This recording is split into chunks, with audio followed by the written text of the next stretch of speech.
Buenos días a todos y todas. Muchas gracias por su presencia. Vamos a dar comienzo a la primera conferencia de este ciclo a 10 años de UBA Digital, como ya presentaron el rector y la secretaria académica. Tenemos el gusto de presentar en primer lugar a Hugo Harari Camarit. Hugo es doctor en matemática y profesor en la Universidad de Orleans en Francia. Es un gusto, como decía, y un honor que tengamos a Hugo aquí entre nosotros para dar comienzo a este ciclo por varios motivos. En primer motivo, como ustedes saben, Hugo es uno de los mayores especialistas en cuestiones de innovación y de gobernanza universitaria, y por eso tenerlo aquí entre nosotros para dar comienzo a este ciclo en particular. Vamos a avanzar, como decía la secretaria, con una de las primeras dimensiones de este ciclo, que es la dimensión sobre la gobernanza universitaria. En segundo lugar, el profesor Harari, como les decía, es doctor en matemática, pero navega entre varias disciplinas, como veníamos conversando recién. Él hace investigaciones desde la economía. Si ustedes tienen acceso a sus escritos van a ver que además utiliza herramientas de ciencias de la educación, de sociología de las organizaciones, y por tanto él es un analista de la universidad, pero además transita diferentes áreas, diferentes culturas de la universidad, y entonces puede conocer acerca de lo que va a hablar, teniendo en cuenta esta cuestión, ¿no? Que hay diferentes subculturas en las universidades grandes como la nuestra, y entonces nos parecía interesante también justamente que viniera alguien que pudiera comprender esta dimensión que en la UBA nos resulta tan compleja por momentos y tan importante.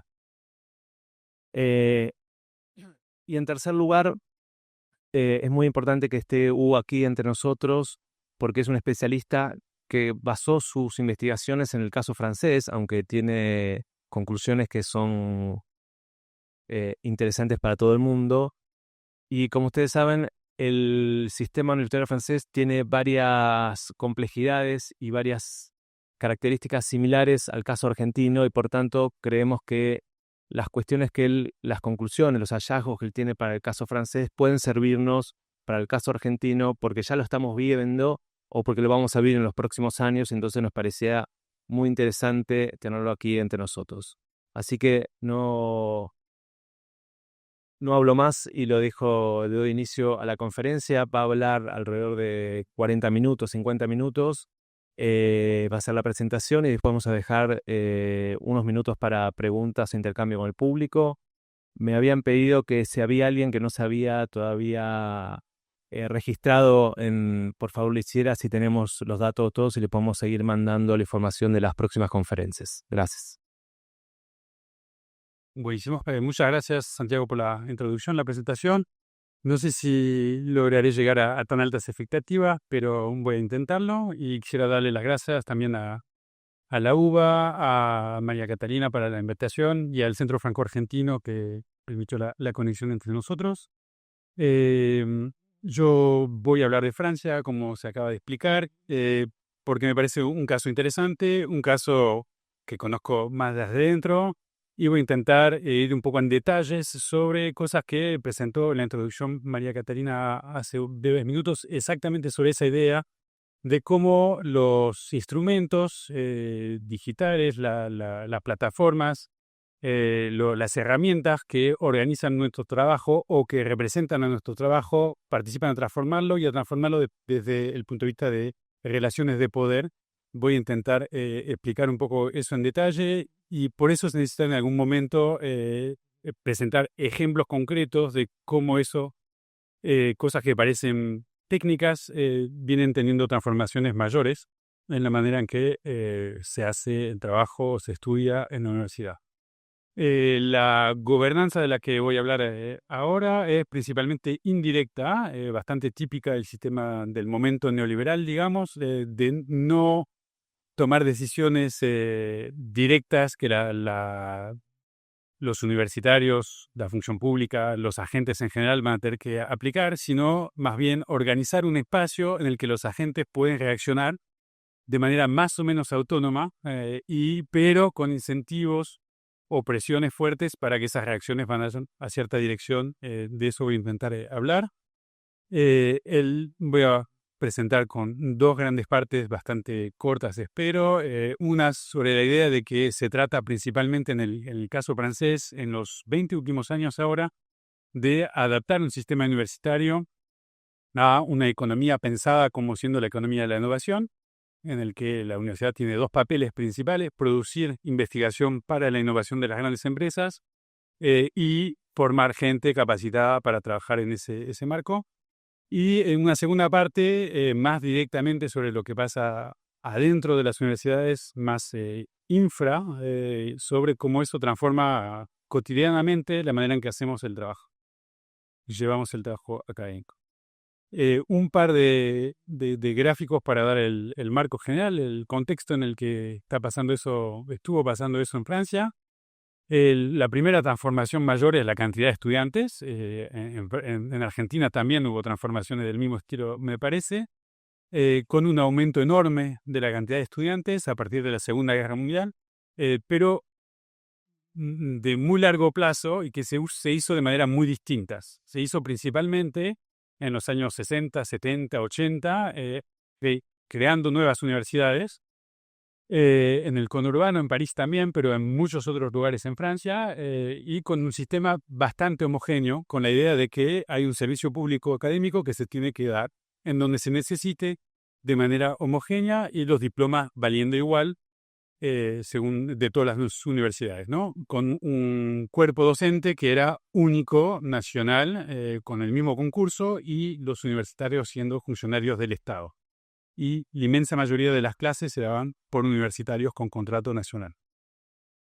Se hizo sin selección de estudiantes, ni en grado ni en posgrado, y sin arancel casi, algo bastante simbólico para la mitad de los estudiantes y cero para la otra mitad, sobre base puramente social de ingreso de los padres.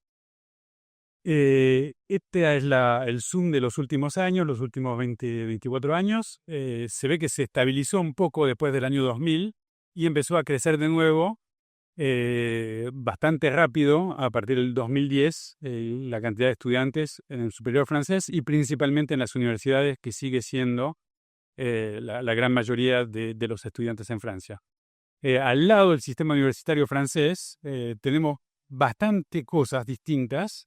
Una son las grandes escuelas, que capaz oyeron hablar, que son muy chiquititas y que eran principalmente del Estado y gratuitas y ahora estuvieron cambiando y arrancaron primeras, digamos, en el aumento de los aranceles del costo de la matrícula y también muy, muy pequeñas instituciones privadas, que volveremos a eso en el último periodo, realmente último, estos 3, 4 últimos años estuvieron creciendo muy rápido. Pero lo que cambió mucho con las décadas anteriores es que no se crearon más universidades públicas y una buena parte no aumentó la cantidad de estudiantes en grado, aumentó en posgrado, y aumentó sí en otras que eran más recientes, más chiquititas, estuvieron aumentando estos 10 últimos años. La transformación que va a tener el sistema universitario francés desde el 2004 principalmente, yo la voy a estudiar como una mercantilización que va a tomar varias formas. Como expliqué, las principales son bastante indirectas. Pero me parece importante pensarlo así porque se entiende mejor coherencia entre muchas reformas que se hicieron a escalas muy distintas, con objetos muy distintos sobre la enseñanza, sobre la investigación, sobre la gobernanza, sobre la selección de estudiantes, etcétera, etcétera, que parecen incoherentes, que a veces parecen volver para atrás y que me parecen tener un sentido mucho más profundo y permanente si se piensa así. La idea atrás de eso es una idea principalmente económica, apuntando al crecimiento, y que el sistema productivo, principalmente industrial, había llegado a una máxima y que el crecimiento siguiente, el que venía por delante, era principalmente cualitativo a través de innovación, inteligencia y capital humano, es decir, las competencias que van a tener la mano de obra para desarrollar más bien economía en niveles de cualificaciones altos. Por eso la universidad tiene un papel particular.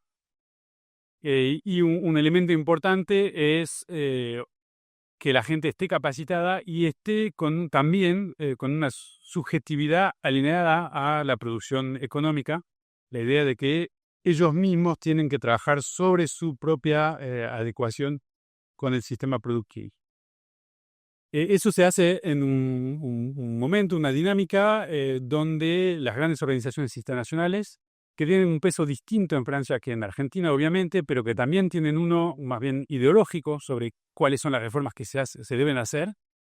La OCDE tiene más peso sobre eso que el Banco Mundial o el Fondo Monetario en Francia, y que van a llevar adelante la idea de que hay que diferenciar lo que pasa en la educación primaria y secundaria, por una parte, y la educación superior, con la idea que en el primario y secundario los rendimientos de la inversión educativa son para toda la sociedad. Es mejor tener gente con algo de cualificaciones para todo el mundo, entonces justifica eso una inversión pública, cuando a partir del superior, para la educación de los adultos, el rendimiento es sobre todo individual, o por lo menos el rendimiento individual es suficiente como para que sea la gente que invierta en su propia formación. Eso justifica el aumento del costo de la matrícula en la educación superior. Y eso está bastante... es importante para uno de los economistas principales franceses, que fue el principal consejero de los primeros años del mandato de Emmanuel Macron, el presidente actual, y que explica una parte de las últimas reformas. Mira.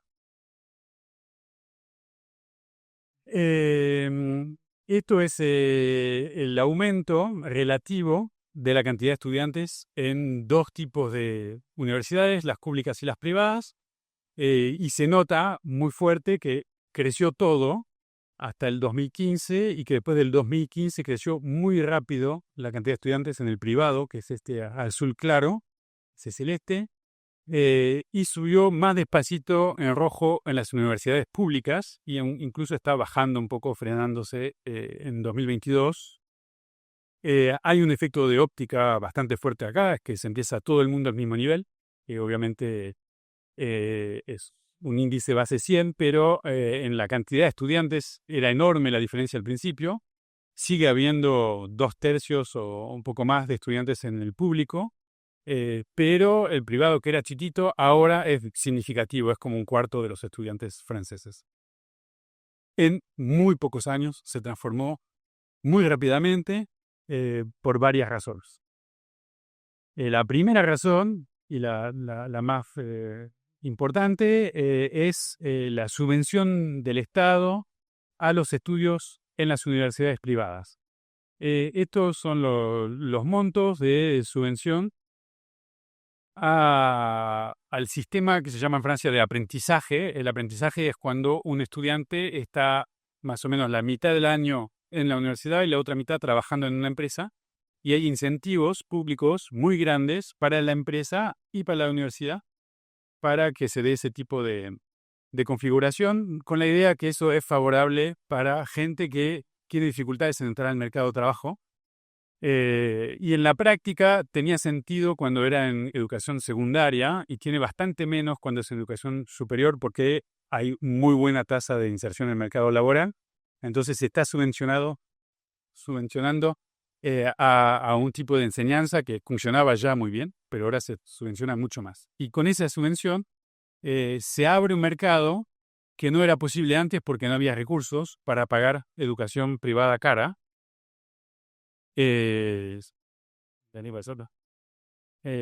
Porque sale caro y no había poder adquisitivo. Y la subvención pública permite ese poder adquisitivo. Tenemos un pequeño problema en Larsen, está pasando muy bien. Sí.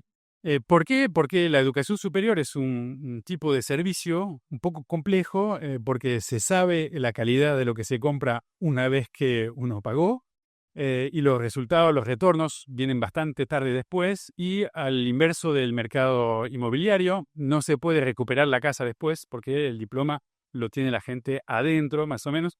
Entonces no hay colateral para ese tipo de préstamos. Por eso el mercado de préstamos estudiantiles es siempre muy complejo y siempre muy organizado por el Estado. En Francia por ahora sigue muy poco desarrollado, lo que hay son subvenciones públicas enormes, y desde el 2020 en particular. Enormes quizás no se lee muy bien, pero ahí se trata de más o menos 20.000 millones de euros por año de subvención. Es decir, el total de la subvención a las universidades públicas. Se está duplicando para crear un mercado privado. Hablaba de Philippe Aghion, el economista francés. Él escribió con un colega, Eli Cohen, Daniel Cohen creo, no, un documento para el primer ministro francés del 2004, que se llama Educación y Crecimiento, donde explica por qué hay que transformar el sistema universitario para organizar la economía de la innovación, y desarrolla en el libro una estrategia, la estrategia paso a paso, que explica que no se puede hacer una reforma grande, directa, transparente del sistema universitario, porque va a haber muchas resistencias, principalmente de parte de los estudiantes, pero también de los universitarios, y que funcionará mucho mejor si se hace por pedacitos, paso a paso, disciplina por disciplina, tipo de universidad por tipo de universidad, primero en grado, después en posgrado, o al contrario, según las oportunidades. Y eso también explica por qué esa evolución, estos últimos 20 años, es muy heterogénea y muy difícil de seguir, porque es parte de la estrategia de transformación. Digamos, es eficaz. Otro momento importante es la autonomía presupuestaria de las universidades, que se llamó Ley de Libertad y Responsabilidad, que se presenta como una ley de autonomía, pero en realidad la autonomía universitaria es muy antigua, es como original. Lo que ahí cambió muy fuerte en el 2007 es que el presupuesto pasa de ser un presupuesto nacional, 95% del presupuesto en realidad son los salarios, a ser un presupuesto de cada universidad. Entonces el Estado transmite a cada universidad el dinero y la responsabilidad de los salarios de los docentes, de los personales, y después, como que ahí se hace una separación, y después la universidad tiene que ver qué pasa con el aumento de los salarios. La inflación es mucho menor en Francia, pero hubo un poco de inflación estos últimos años, y eso produce un efecto muy serio, porque 2 o 3% de inflación sobre el 95% de los gastos enseguida hace que pase en rojo el presupuesto de cada universidad, ¿no? Y el otro efecto muy importante es que abre un espacio donde las universidades empiezan a competir, pero no competir en el sentido tradicional académico, para tener un premio o para tener más publicaciones o yo qué sé, sino en un sentido directamente económico, porque son independientes desde el punto de vista presupuestario. Cuando hay un financiamiento del Estado, se puede dar de manera competitiva, y una universidad lo tiene, otra no lo tiene. Hasta ahí era muy difícil, tenía poco sentido, porque el presupuesto en realidad era del Estado, y seguía gestionado por el Estado central. La tercera gran evolución, que parece como ahí está muy claro que parece como una evolución técnica, que en realidad es un cambio de poder y de regulación muy fuerte, es la introducción de una plataforma de inscripción en línea.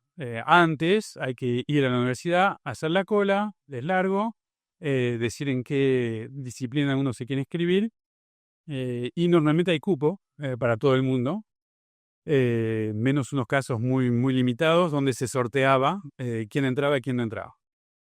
Y a partir de ese argumento que el sorteo era muy injusto, se introdujo una plataforma nacional única, donde están todas las universidades públicas, pero también las privadas que quieren, y donde uno no se inscribe, sino que es candidato a ser estudiante en una universidad, con la idea atrás de que si sos candidato, quizás no salís, no hay lugar, entonces tenés que ser candidato en varias universidades para tener más chance.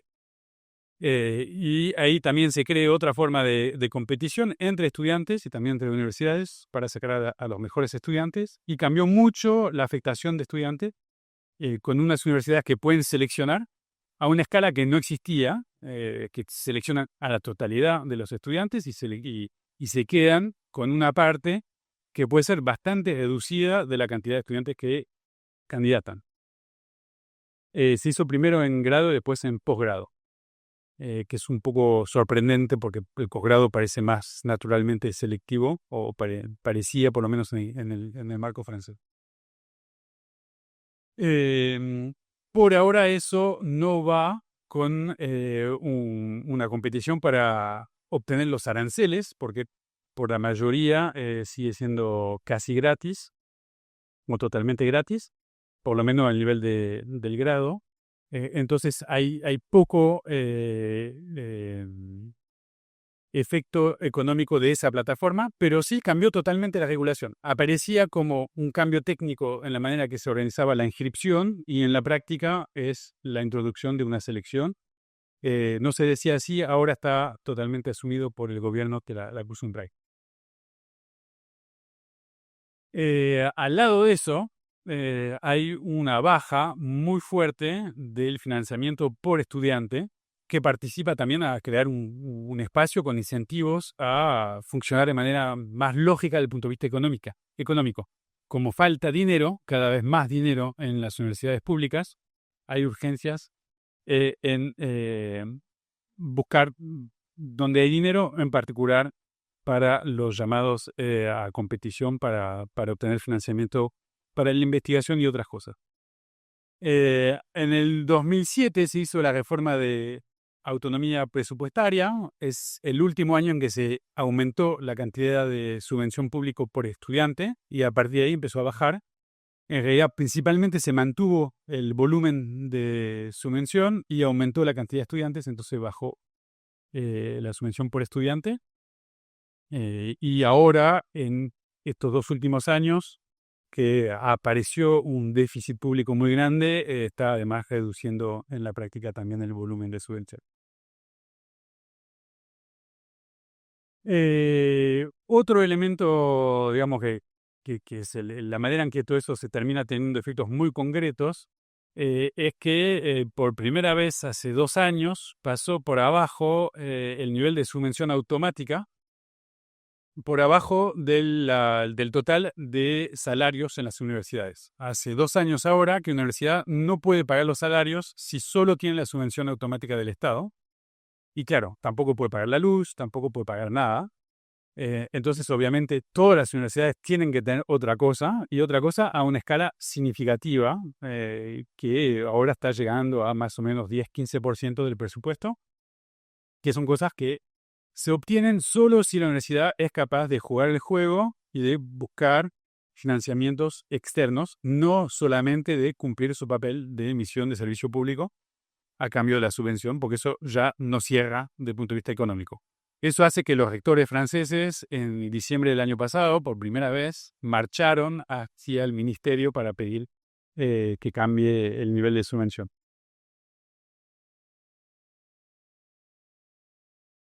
Otro elemento muy importante, que eso ya se iba haciendo hace varios años, que es importante mencionar, es la precarización de los docentes en Francia. Hasta los años 2000-2010, la inmensa mayoría de las clases se daba por una persona que tiene un contrato anual, que en la mayoría de los casos era un funcionario de Estado. Y a partir del 2010 se aumentó enormemente la cantidad de horas de clase, en particular en grado, que se dan pagado por hora, que sería más o menos, si entendí bien, algo como el ad honorem en la UBA, que no es ad honorem, pero es por debajo del salario mínimo francés. Es muy bajo. Es más o menos imposible vivir solo dando clases así. Y es ahora más de 30% de las horas que se dan en las universidades francesas, todas mezcladas. Entonces, no funcionaría el sistema universitario para nada, solo con la gente que tiene contrato permanente. Eso tiene efectos, lo anuncié al principio, además de tener efectos muy macros sobre el sistema, también sobre la manera en que se organiza adentro, cómo se piensa el sistema universitario, de parte de los académicos en el trabajo cotidiano y de parte de la gobernanza de las universidades. y no de manera espontánea, natural, según la disciplina de cada uno, según la posición de su universidad, sino también con la regulación, con el espacio que se produce, la manera en que se transforma el sistema universitario. Eso es lo que intento presentar acá con esta cita de Chris Newfield, un colega de Estados Unidos, que explica cómo se transformó el sistema en Estados Unidos y cómo la mercantilización no solo es una transformación del estatuto jurídico de algo que era un servicio público y después pasa a ser una empresa, no solo de las normas contables, pero también de la manera en que la gente funciona, piensa su trabajo, piensa su interacción con los demás, en particular con las otras universidades, y pasa a ser un modo mercantil, comercial, de intercambio. Yo intento ir un poco más en detalle en la manera en que eso pasa, usando el concepto de fetiche o de ideología, en la manera en que se piensa las cosas, como algo que tiene estructura, que está organizado, que no son solo ideas que tenemos en algún momento y después se nos pasa, según con quién estamos hablando, qué estamos leyendo, sino que tiene soporte material. Para eso me ayuda el fetiche de la mercancía de Marx, esa idea de que la manera en que compramos cosas y vendemos nuestro trabajo tiene efectos en la manera en que entendemos el mundo social. Eso pasa también en el sistema universitario, o pasaba antes con otra manera de pensar las cosas, que yo llamo, para esta demostración específica, el fetiche de la razón, que la razón tiene sentido en sí mismo, tiene valor en sí mismo, es importante el pensamiento, no hay que justificarlo porque sea rentable. Bueno, eso es un fetiche. Y viene desestabilizado por el cambio de la regulación y la introducción de presiones económicas. Eso me parece ser lo que pueden decir los docentes. En Argentina me parece recientemente, pero también en otras ocasiones, y en Francia también, con ese lema de que la educación no se vende, se defiende. Le voy a poner 2 citas acá de colegas franceses en distintos momentos y también en Estados Unidos, explicando esa idea, ¿no? De que cuando hay un cambio puntual, pero que van uno después del otro en la misma dirección, aparece como un ataque casi filosófico al sentido del trabajo, a lo que justificó por qué hacemos estudios y después por qué tenemos una carrera académica, ¿no? Acá son estudiantes de Sciences Po, que es una gran escuela francesa muy importante en la organización del gobierno, del Estado, que reaccionan en el 2012 cuando se transforma el modo de organización de esa escuela, un poco adelantado al sistema universitario, criticando la idea de que podrían cobrar primas según la productividad que van a tener como docentes o como investigadores, sobre todo como investigadores, y justifican esa reacción. Igual la hacen de manera anónima porque es como imposible, muy difícil de reaccionar públicamente en SOSPO, como un problema ético, no como un problema sindical o de ataque a la organización del trabajo, pero éticamente como docentes, como universitarios, se sienten inconfortables, directamente atacados por ese tipo de reforma, aunque solo se trate de pagar más, pero más a unos, es decir, repensar la jerarquía de las prioridades en el sistema académico. La presidenta de Harvard en 2007 decía más o menos la misma cosa en relación al medido, a la valorización económica de lo que produce el sistema universitario. Voy a insistir más en eso en breve. Un punto más de economista marxista y después paso a cosas más concretas, pero el elemento que me parece ahí decisivo y que tiene mucho que ver con la digitalización, con la manera en que técnicamente se organiza el trabajo, se mide, se observa, es la idea de conmensuración. Es decir, que el hecho de aceptar, de organizar, de adaptarse al hecho que se va a medir el trabajo de una manera similar a otras cosas, hace que estamos buscando cómo traducir una clase de filosofía con una clase de física, una hora de trabajo docente con una hora de trabajo de investigación y después, ¿por qué no?, con una hora de trabajo en otro sector, que sea público, que sea privado, Eso es la materia, diría, el efecto muy concreto y cotidiano de la mercantilización. Es el hecho de considerar que es trabajo que en cierta medida, de cierta forma, es de la misma naturaleza, de la misma, que es comparable, directamente comparable y cuantitativamente comparable con algo que es mercantil. Eso un sociólogo y estadista francés, Alain Desrosiers, lo llama cuantificación. Es precisamente mirar muy en detalle esa manera en que una relación de poder se transmite, se materializa en un indicador, en una manera de medir las cosas. El ejemplo histórico tradicional, hay dos, es el PBI y el otro es la tasa de desempleo. Cuando uno quiere medir el PBI o la tasa de desempleo, hay que decidir qué vale como parte del PBI, qué vale como persona desempleada. Una mujer, una ama de casa, no es desempleada porque no es activa.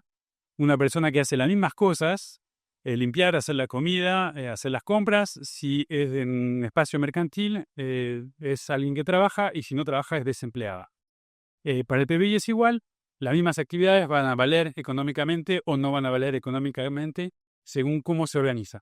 Ese momento de convención es un momento en que se despliega, se aplica un poder que puede decidir qué vale, qué no vale, que tiene contraparte monetaria, que no tiene, que tiene una política pública y que no vale, no justifica una política pública. A partir de ese trabajo de Desrosiers se hicieron muchísimas encuestas, muchísimos análisis de muchas cosas distintas y de cómo esa relación de poder se va traduciendo, materializando en la organización del trabajo y la toma de decisiones a muchos niveles distintos. En el caso que a mí me interesa, es la manera en que se va cambiando de un sistema tradicional, que yo relaciono con ese fetichismo de la razón, de la manera en que se organizaba la investigación, por ejemplo. Cuando hago un artículo científico, cuando escribo mis resultados, antes lo mandaba a una revista para que pares lo lean, me digan si es coherente, si tiene sentido o no, y que después se publique para que otra gente lo pueda leer porque vale la pena o se imagina que vale la pena. Eso era muy, muy vinculado con la disciplina, con la escuela de pensamiento, con los conceptos que usan, con la manera que se hace demostración. En matemáticas y en sociología es muy distinto.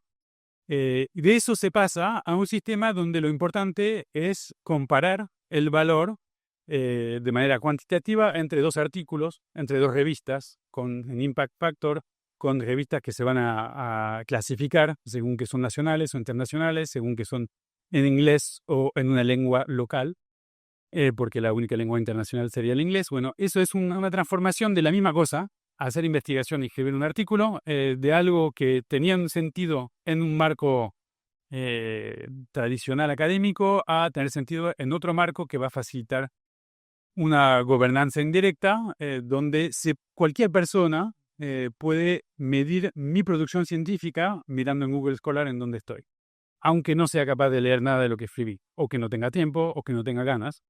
Y eso es muy distinto de lo que era el sistema universitario previo.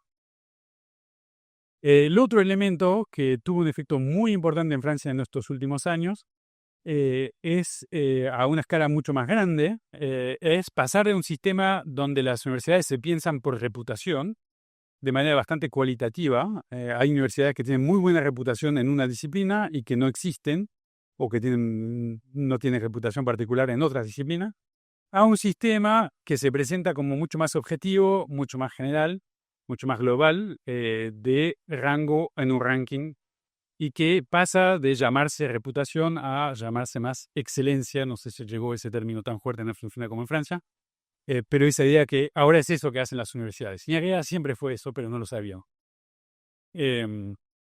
Eso voy a ir más en detalle porque es probablemente la forma de cuantificación que tuvo más impacto en Francia estos 10 últimos años y que reorganizó totalmente el sistema universitario. No sé que se acuerdan del sistema universitario francés, si algo oyeron una vez, pero cambiaron todos los nombres de todas las universidades. Hay gente que a veces se acuerda del nombre Sorbonne, La Sorbonne es un edificio en París en el cual algún día estuvo la sede de la Universidad de París, que desapareció hace muchísimo. Después fue un espacio donde había 4 universidades distintas, París 1, 2, 3 y 4. Y ahora es una parte del nombre de, creo, 5 universidades francesas, en las cuales la mayoría no tiene ninguna clase en el edificio de la Sorbonne. Todo eso pasó por la urgencia de aparecer en un mercado global con una marca, y la Sorbonne siendo la mejor marca posible disponible, entonces todos se pelean para tenerla y por ahora nadie reguló eso. Lo que sí se reguló es el nombre París. Hay una universidad que se había llamado Universidad de París y las otras se quejaron, hicieron un juicio y ganaron el juicio. En las otras ciudades francesas no pasó. Hay una universidad de Rennes y una universidad de Burdeos, aunque en Rennes y en Burdeos haya otras universidades que se llaman Rennes 2 y Burdeos 4, que queda 4 y no hay ni 1, ni 2, ni 3. Bueno, historias contradictorias del sistema reciente, es muy reciente, todos esos tienen menos de 10 años. El ranking de Shanghái en Francia, y en Francia en particular, tomó una importancia enorme como manera de pensar las reformas y la organización del sistema nacional. Es un ranking, voy a decir dos palabras sobre ranking, que tiene la ventaja, el objetivo principal de ser muy, muy simple de calcular. Se presenta como objetivo transparente, estable, científico. En un minuto voy a decir que no tiene nada de eso, pero que es muy, muy simple de calcular porque tenés solo que mirar qué cantidad de premios Nobel y en qué época tuvo una universidad. Es simple porque la inmensa mayoría de las universidades es 0. Y se encuentra eso de manera muy centralizada en la página de Nobel. Y después se miden artículos en 2 revistas, y 2 revistas solamente, Nature and Science, solo para 5 años atrás, y después un par de detalles que tienen menos impacto, y en particular digo eso por ser ahora sociólogo, economista, no sé. Se dieron cuenta en el grupo que hace el ranking de Shanghái que en ciencias sociales los artículos no son tan importantes. Entonces no contaron los artículos de ciencias sociales en uno de los indicadores y en el otro lo multiplicaron por 2 para compensar. Bueno, el argumento inicial es que los libros son importantes en ciencias sociales, pero no es tan fácil tener una lista de libros porque hay millones de editoriales y no está centralizado porque no se puede acceder online a los libros. Y esa es la razón por la cual el sistema no los logra medir bien. El día en que se digitalizan los libros y que se organiza de manera centralizada y que todo el mundo puede comprar libros en Google Scholar, se regula eso y quizás cambiarán el ranking. Después se suma todo eso y se normaliza con ponderaciones y siempre gana Harvard, porque en realidad es un ranking de similaridad a la Universidad de Harvard, que era primera el primer año y sigue siendo primera desde muy lejos. Y segundo es Stanford y está 80% del ranking del score de Harvard. Lo interesante para nosotros es que los ministros sucesivos en Francia, a partir del 2007, de esa autonomía de las universidades, siempre dice la misma cosa, que el ranking es muy malo, porque se dieron cuenta muy rápido que era muy criticable, en particular porque las grandes escuelas francesas aparecen muy, muy mal, y nosotros sabemos que son muy buenas. Entonces, hay que decir que es criticable, pero que igual está y que no hay otra manera que subir en el ranking porque se impone. Es muy difícil explicar por qué se impone, porque además solo se impone en Francia. En Alemania nadie lo mira, en Estados Unidos todos están pensando en otra cosa, pero en Francia sería muy importante. Y el argumento principal es que representa a el mundo, la globalización y la modernidad. Entramos en la globalización, bueno, quizás ahora con los tariffs de Trump no tanto, pero vamos a ver. Pero la idea a partir del 2007 va a ser que eso representa el sistema mundial y que si uno no está bien presentado en esa representación, bueno, lo vamos a sufrir de una manera u otra. Como es la globalización y la modernidad, ¿no? Y eso se repite.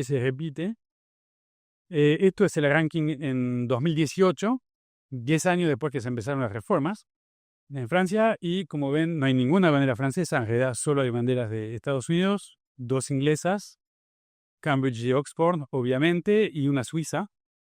Y toda la obsesión va a ser hacer entrar una bandera francesa ahí. El ranking cambia muy poco, lo perdimos, no. Se mejora la presentación de la página web del ranking de Shanghái y pusieron los escudos de las universidades. Pero los primeros siempre son exactamente los mismos, porque obviamente es muy difícil cambiar la universidad o los premios Nobel que se obtuvo en el pasado. Pero es fácil de hackear un poco más bajo y Francia lo va a hacer. El objetivo es el primer ministro en 2017 viniendo a inaugurar una construcción de lo que era mi escuela en esa época, la Escuela Normal Superior de Cajón, que va a pasar a ser la Escuela Normal Superior de Saclay.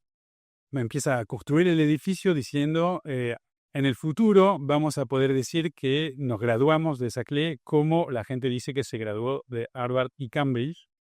Lo que nos sorprendió un poco, porque yo nunca encontré a nadie que decía que se había graduado en Harvard y Cambridge como algo para comentar en la cena. El problema era que la primera universidad francesa, París 6, justo adelante la segunda, París 11, está rankeada 40 y 41 y queríamos subir mucho más.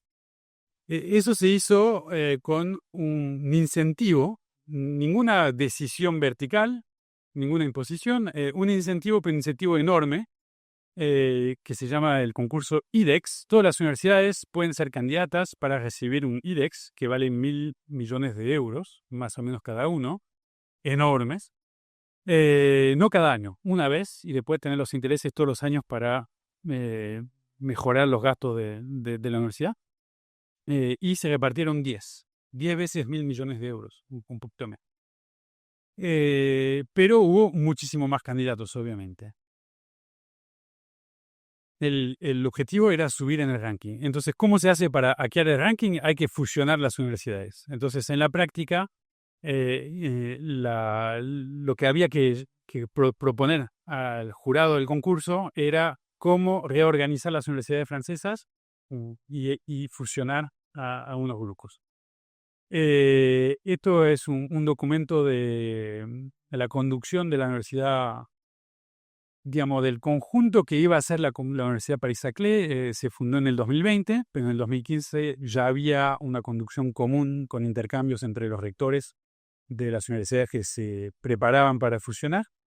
Y quedaba muy claro, explícito ahí, que si queremos el financiamiento IDEX, ese 1.000 millones, hay una condición que es entrar en el ranking de Shanghái, y eso el jurado terminó diciéndolo explícitamente, que no solo hay que tener una propuesta de transformación, sino que tiene que ser una transformación que en el final se va a ver desde Shanghái como un objeto, y que eso pasa por la fusión y no otra forma de federación, de cooperación. Y la otra cosa que a mí me interesa mucho ahí es que se pagó a un servicio de consejo para estimar en detalles a qué número, qué rango iban a entrar en el ranking de Shanghái. Algo entre 18 y 26 según cómo se hacía la fusión exactamente, y mirando en detalle dónde iban a estar los otros franceses para estar seguro de llegar primero. Se fusionaron mucho y se logró mejor que eso todavía.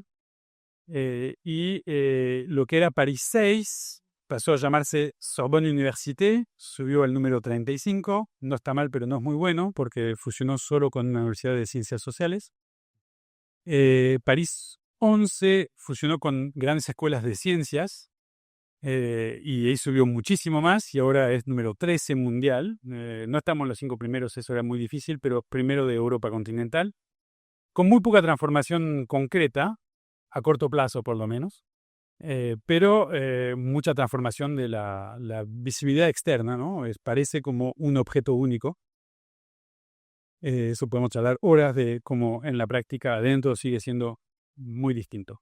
Y siguieron fusionando unas cuantas otras universidades francesas, las que hablaba antes de Burdeos, por ejemplo. Y eso permitió, eso solo, subir muchísimo en el ranking y ahora tenemos 4 en la 100 primera. el elemento principal, y con eso voy a ir cerrando, no sé cuánto tiempo me queda, pero es que esas políticas de gobernanza indirecta de las universidades, todo el trabajo lo tienen los presidentes de universidades, los rectores, de armar algo que justifique que el jurado le dé el financiamiento IDEX, y los que no quieren jugar no juegan, no es obligatorio, pero se quedan con subvenciones que no son suficientes para pagar los salarios. Eso solo es para 10 universidades francesas sobre casi 80. Entonces van a quedar 70 que o no jugaron o jugaron y perdieron sin el financiamiento. Pero cambia mucho la mirada. La mirada parece que todo el sistema universitario está peleando para subir en el ranking cuando la mayoría nunca entró. Produce una segmentación del sistema. Otra vez, para intentar ponerle más vínculo con el seminario. La manera en que se piensa y se mide y se mira el sistema universitario por esa cuantificación, esa organización internacional global del sistema universitario, hace que desaparece la mayoría de las universidades de lo que miramos porque no están en el ranking, no se pueden medir con ese instrumento. En Francia había al principio 33 instituciones, de las cuales como 20 universidades, y ahora hay mucho menos porque las que estaban fusionaron entre sí y entonces ahora son menos. Y quedan muchísimas que desaparecen. Produce una categoría de excelencia, ahora los rectores hablan, unos rectores hablan de excelencia universitaria en el sentido mundial, que todo el mundo se supone que entiende lo que quiere decir, obviamente quiere decir en el ranking. Que esto es no universidad de excelencia, no es investigación de excelencia, sin explicitar qué quiere decir eso. Y eso también se produce, pero con efectos menores por ahora en Francia, en clasificaciones temáticas por disciplina, por facultad. Eso hizo reaccionar a los rectores, primero a los rectores que no podían entrar en el ranking, que no podían obtener el financiamiento de excelencia, 21 rectores de universidades medianas o chiquitas tomaron posición para decir que esa política pública, aunque sea puramente voluntaria, les afectaba muy directamente porque sus misiones, que son otras, no se podían financiar. Y unos años después, otros rectores, los del grupo que estaban pidiendo y probablemente que terminaron obteniendo los financiamientos, al contrario, defendiendo esa idea de competencia a nivel mundial. Eso es muy importante, si funciona todo, después le voy a mostrar un minuto de nuestro presidente Emmanuel Macron explicando por qué la competencia internacional es más importante, que hay gente que puede tener financiamientos menores y una calidad de educación e investigación menor porque no están sufriendo competencia, están protegidos, cuando los otros, ellos sí tienen presión internacional, entonces necesitan más apoyo. Y el hecho de medir el sistema universitario de manera homogénea, sin tomar eso en cuenta, hace que unos aparecen bien y otros menos. Todos son iguales en la medición, pero unos más iguales que otros. Uno de mis trabajos es intentar mirar quién va a esas universidades. De punto de vista, esta vez, puramente sociológico, cuáles son las propiedades sociales de los estudiantes de las universidades. En azul son los rectores, son las universidades de los rectores que firmaron el primer artículo pidiendo otro tipo de financiamiento. Están todos a su derecha porque son las universidades con estudiantes de origen más popular. La diferencia es enorme entre a la derecha y a la izquierda total del gráfico. Tiene que ver con la organización geográfica francesa, ¿no? El tipo de regiones y en particular las ex colonias francesas. Y del otro lado está París, Lyon, las más grandes ciudades francesas, que tienen estudiantes de origen más medio o alto. Y están todos los rectores que firmaron la otra letra. En realidad, esa política que parece dictada por Shanghái corresponde perfectamente al origen social de los estudiantes que van a las universidades. Esa decisión individual del rector de firmar o no firmar una carta al gobierno está perfectamente anticipada por el origen social de sus estudiantes, como si, bueno, no sé, es probablemente una coincidencia eh, sorprendente. Si funciona, le paso lo que prometí de Macron.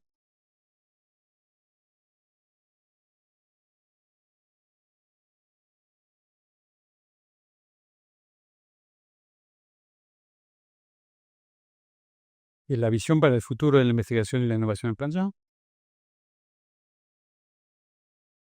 No tenemos ahí.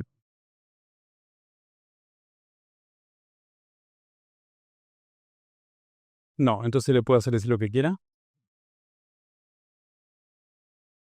Vale, no pasa nada. Bueno, puedan ir a ver si quieren pruebas. Explica eso, que hicimos muchas reformas, pero de manera demasiado homogénea. Los actores tienen eh, obligaciones distintas y presiones distintas, y los que están en la competencia internacional son los que tienen más urgencia, más problemas, hay que apoyarlos más, y eso justifica concentración de los presupuestos en los grandes actores. Eso me parece perfectamente corresponder a los trabajos de Cecilia Ricap, que es una ex estudiante local, hizo su doctorado acá en económicas en la UBA, y después se fue a Francia y ahora es profesora en Londres. Y se interesa ahora, es una de las principales economistas de inteligencia artificial en Europa, sobre cómo las empresas se diversifican y tienen posiciones distintas en el sistema industrial. Lo que hicimos juntos es como cuando las universidades están mercantilizándose, en realidad lo hacen de manera muy distinta según a qué tipo de empresa se van aproximando, y identificamos 3 posiciones. Una que va a ser de universidad de pura enseñanza, pura educación, sin investigación. Eso es lo que se está transformando, esas universidades de los 21 rectores de azul acá, de que tienen estudiantes de clases populares. Otro grupo de universidades que van a intentar entrar en el sistema de innovación mundial y participar de las cadenas globales de valor encabezadas por las Big Techs. Entonces, producir servicios técnicos tecnológicos para una de las grandes empresas de digital. Y un tercer grupo, muy escaso, por ahora solo Harvard sirve para participar de eso, otra vez la misma que encabeza a Ranking de Shanghái, que es ser líder de su propia cadena de valor. En particular, ser propietario de las patentes producidas en los centros de investigaciones, y a partir de ahí poder tener un vínculo con una empresa que va a producir, por ejemplo, las vacunas, pero cobrando los ingresos que van con la vacuna. La mayoría de los casos pasa lo contrario. Se produce la investigación en las universidades y se apropia de los beneficios la empresa que produce la vacuna. Eso es lo que son capaces de hacer las empresas del Big Tech con las universidades y con todos los otros sectores económicos, comprando las patentes cuando es necesario o comprando la startup y apoderándose del espacio que va a poder producir valor pasando por su ecosistema, su cloud, sus informaciones, sus datos. Para el sistema universitario francés, eso produce una segmentación al nivel nacional, pero también una segmentación internacional del sistema de enseñanza superior. Para la parte educativa, va a empujar a las universidades a elegir o sufrir el hecho que ahora hay pedazos de mercado distintos y que como marca accedes a una u otra como servicio de enseñanza para los estudiantes locales, de clases más populares, solo franceses, o para estudiantes internacionales con mejor poder adquisitivo. Lo dejo con un gráfico que es el aumento de estudiantes que van a otro país para estudiar, no para tener estudios, sino para tener el diploma del otro país, que es una cosa muy distinta, en particular en el ambiente europeo, donde se organizó intercambios entre universidades gratis, pero sin diploma. Cualquier estudiante francés puede ir a estudiar un semestre en Alemania, en España, y vuelve y termina su carrera en la universidad francesa con el diploma francés. Se reconoce los estudios, pero no un diploma español o alemán. Estos son los estudiantes que van a otro país para estudiar y diplomarse y comprar en la mayoría de los casos, y se ve que aumentó muy rápido, en particular desde Asia, donde el sistema universitario es privado y caro desde siempre. Entonces eso, claro, ese es un espacio que se intenta ocupar una parte del mercado global eh, solo por unas universidades francesas, dejando de lado a las otras. ¿Voy por ahí? Bueno, lo dejo entonces como estuve explicando la importancia de la mercantilización con una página de publicidad para mi libro, que por ahora no está traducido a español, pero que pueden leer en francés. Bueno, muchas gracias.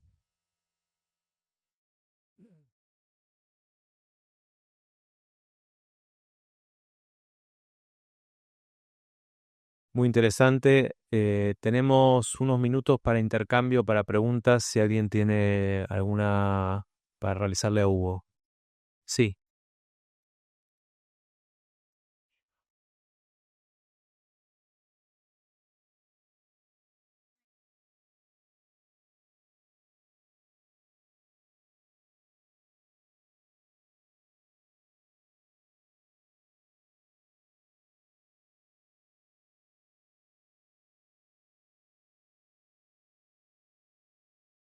Hola, ahí está. Bueno, me anoté porque no me quería olvidar.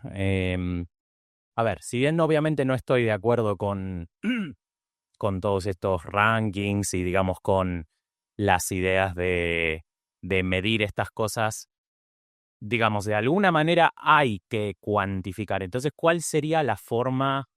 Y ya sé que no es una pregunta sencilla, pero ¿qué se le responde a la gente que dice, no, la única manera de cuantificar es por medio de la competencia y bueno, que se maten entre ellos a ver quién sale victorioso, el libre mercado? ¿Cuál sería la forma de cuantificar correctamente la performance universitaria, la performance científica? ¿Qué se puede cuantificar? Porque claramente esto no funciona. Perdón, ¿no? Pero, o sea, creo que todos lo sabemos, de estos rankings así, lo único que hacen es que nos estemos matando por números que son vacíos. No sé si, perdón, se entiende lo que digo, pero bueno.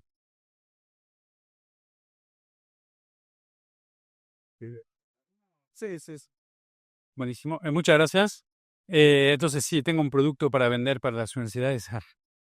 No, el trabajo muy interesante que propongo es un artículo de José Cusó, una colega catalana que trabajaba en la UNESCO, en el Servicio Estadístico de Educación, y que ese servicio fue más o menos absorbido por la OCDE, que producía mejores datos, obviamente, y que explica cómo ese traslado es un cambio de filosofía, un cambio político de qué se mide en la educación y qué se medía antes, que sí se podía medir otra cosa que PISA. No sé si se habla mucho acá de eh, o que el ranking nacional. Entonces, ¿qué se medía en la UNESCO? La cantidad o la proporción de estudiantes de cierta edad que están en universidades, que están en secundario, en primario, el nivel de alcance, digamos, de qué costo, qué cantidad de gente son investigadores, son ingenieros, cosas que son un poco más materiales, y eso tiene un efecto muy importante, me parece. El hecho de medir algo que tiene una existencia material hace que el momento de convención, hay un momento de convención, pero es menos fuerte. Y si querés otra convención, va a terminar bastante similar. El sistema métrico es buenísimo. En Estados Unidos tienen otra cosa extraña, pero también, en la mayoría de los casos, también funciona, ¿no? Pero están midiendo la misma cosa, el peso, el volumen, etcétera, etcétera. Hacer algo que no tenga nada que ver con peso y con volumen es muy difícil. Eh, el Entonces, eso hace que tenés como una resistencia de la realidad un poco más fuerte. Después se puede discutir de qué haces con alguien que es estudiante la mitad del año. ¿Vale medio estudiante o no vale para nada o hay que hacer otra categoría? Pero es una cantidad de estudiantes. Si intentás tener algo perfectamente cuantitativo y además con una extensión muy grande, cada vez que se extiende, cada vez que se pasa a otra disciplina, a otro nivel, a otra cosa que enseñanza, investigación, administración, etcétera, etcétera, eso produce efectos de abstracción, que esos son los que apuntan a la mercantilización, que hacen que se pueda comparar con cualquier trabajo que tenga valor económico, porque cualquier trabajo nunca va a ser, pero que tenga valor económico y eso mercantiliza.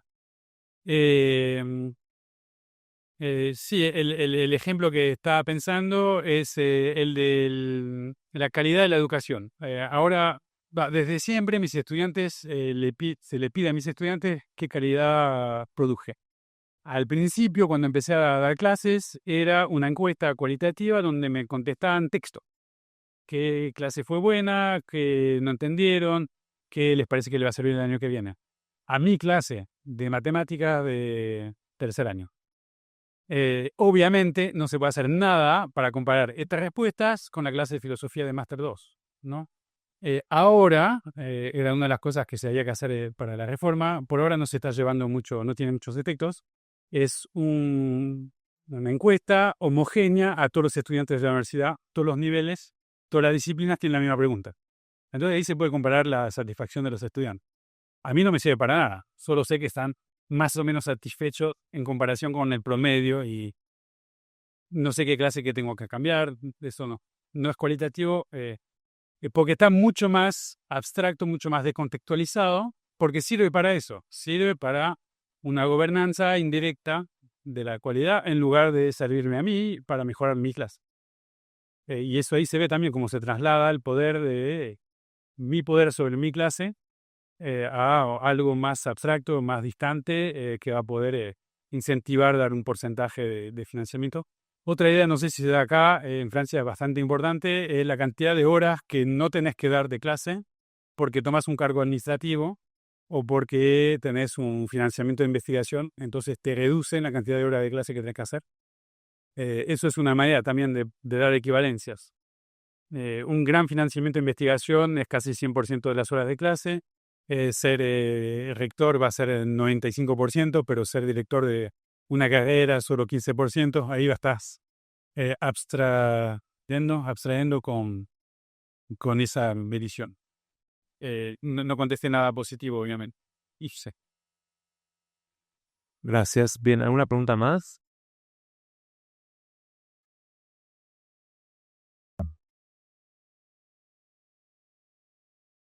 ¿Alguna otra pregunta?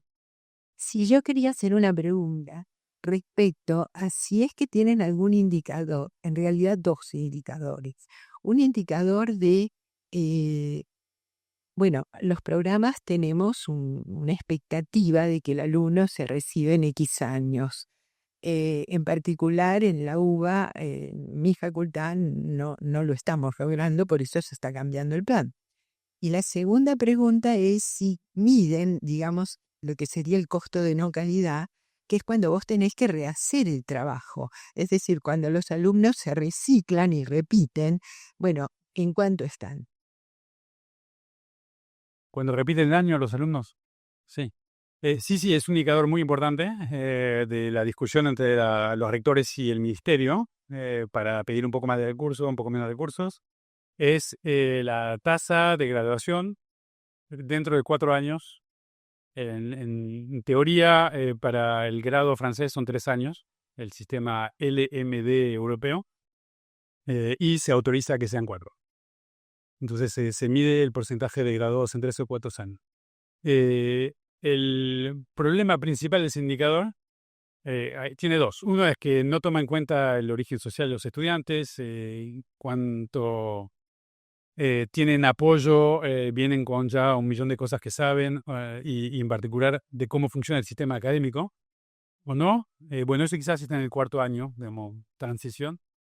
La otra cosa es que se mide solo mirando el número de identificación del estudiante en primer año y en 4.º año. Entonces, si vos entrás, como yo, en matemáticas y terminás sociólogo, es un fracaso. Bueno, en el otro sentido podrías justificarse que es un suceso, pero no tampoco. ¿Por qué salió de la carrera, entonces está perdido, es un fracaso. Un ejemplo muy importante es los estudiantes que entran a la universidad que en realidad están preparando un concurso para ser, por ejemplo, enfermera. No empiezan las clases de enfermeras al principio del año, se da el concurso en otro momento del año. Entonces, claro, los estudiantes se inscriben en la universidad, las estudiantes, y en algún momento van a el concurso. Es exactamente lo que querían hacer, si lo logran. Parece como un fracaso para la universidad, ¿no? Se hizo contramedidas, en particular en la Universidad de Nantes, de cómo se calcularía de nuevo si se mide dónde están los estudiantes 4 años después y cuáles son resultados positivos y cuántos resultados negativos. Es extremadamente heterogéneo según las carreras, porque hay carreras que son muy verticales, muy tubulares, y otras carreras que son mucho más abiertas. Y eso se percuta muy fuerte con Parcoursup, la plataforma de inscripción. Como ahora no te puedes inscribir en la carrera que querés, pero sos candidato, no te sale la carrera que querés. Entonces tenés dos opciones. O te vas a otra universidad, eventualmente lejos, o te vas a otra carrera de la misma universidad. Entonces hay muchas tácticas muy coherentes de pasar por una carrera muy cercana y en segundo año, tercer año volver. Eso es un fracaso del punto de vista del indicador. Es una buena táctica desde el punto de vista del estudiante. Complica todo. Bueno, bien. Sí, ¿hay alguna otra pregunta? Ahí la señora. Hola, sí.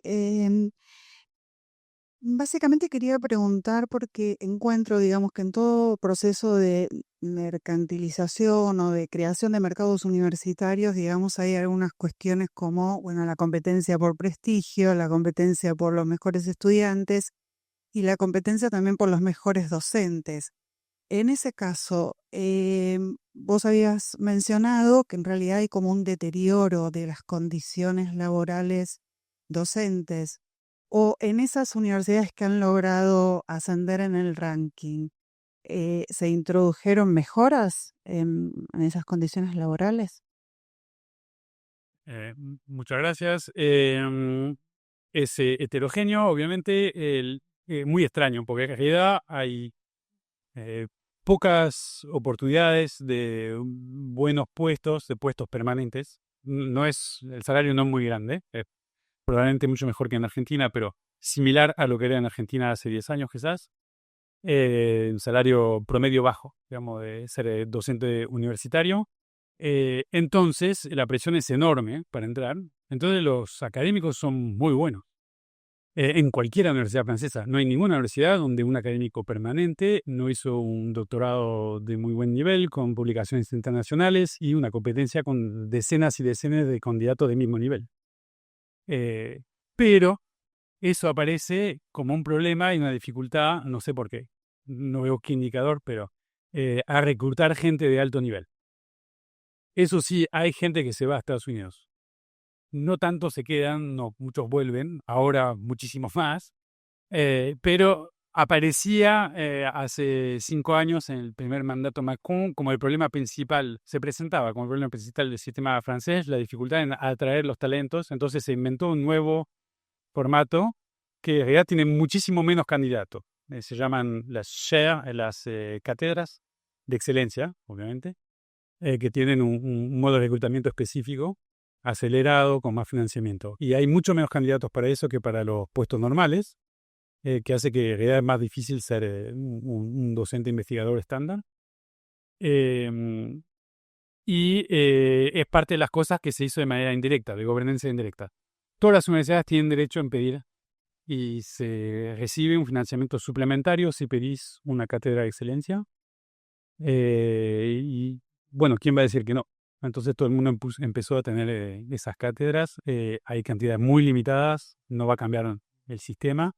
Pero eso sí, aparece que hay una diversificación de los estatus de los académicos y al mismo tiempo se aumenta de manera exponencial la cantidad de gente que está pagada por hora por dar clases, que también son gente de muy buen nivel, que todos tienen doctorado y todo, pero que no tienen puesto permanente. ¿Qué universidades tienen gente con nivel de vida y condiciones de trabajo peores. Obviamente, donde está el mercado laboral más amplio, que es en París, en Lyon, entonces las mejores universidades son las que van a tener recursos más fácilmente a gente pagada por hora. Cuando sos una pequeña universidad que hay que tomar el tren 2 horas para ir, es más difícil tener a alguien que venga para dar una hora de clase o 3 horas de clase. Entonces tenés que darle mejores condiciones para hacer las horas, y eso hace que el deterioro económico, visto desde el punto de vista de la gobernanza, también es peor en esas universidades, cuando otras se pueden permitir tener un par de muy buenos investigadores y mucha gente que trabaja muy barato. Hay documentos que dicen que en Inglaterra es igual también. Las universidades más visibles, de mayor excelencia, no son las que tienen mayor excelencia en las condiciones laborales. Bien, creo que estamos ya con el tiempo justo. ¿Hay alguna pregunta más? ¿No? Bueno, si quedamos por finalizada la primera conferencia y en breve comenzamos con la segunda, a cargo de Alicia Camillioni y Sergio Trípano. Muchas gracias.